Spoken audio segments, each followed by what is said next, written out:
often do you want a sneak peek? I'm Christy Birchfield, and today we are looking at Daniel chapter 8. We're going through this vision that Daniel has had for this chapter, and interestingly, most of us want to have some sort of glimpse into the future. We want to know what's coming, what should we be excited about. Well, Daniel got just that, and he wasn't very excited about it.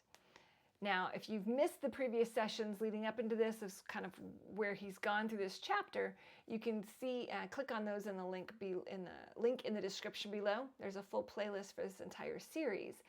You'll want to check those out. Today, we're actually looking at verses 17 through 25 of Daniel chapter 8.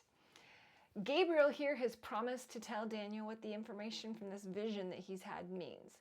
So Daniel chapter 8, verse 19, Gabriel speaking, he says, "I'm going to tell you what will happen later in the time of wrath, because the vision concerns the appointed time of the end."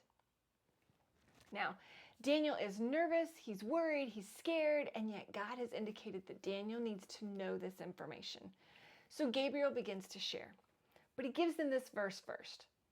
This way, Daniel can realize these are things that are about what's to come in the future. In a bit. It may not necessarily be soon, but it is something that's going to come.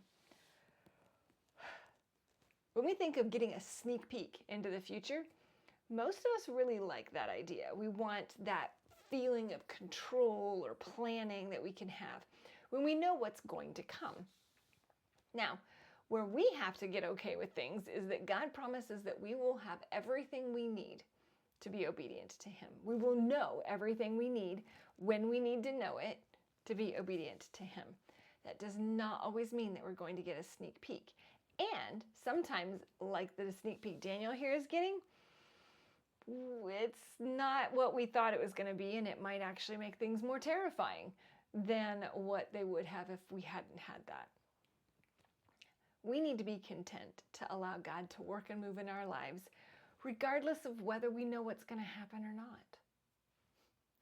Are we willing to allow God to move in our lives, to give us a sneak peek of what's coming, or not, depending upon how God feels we will respond best?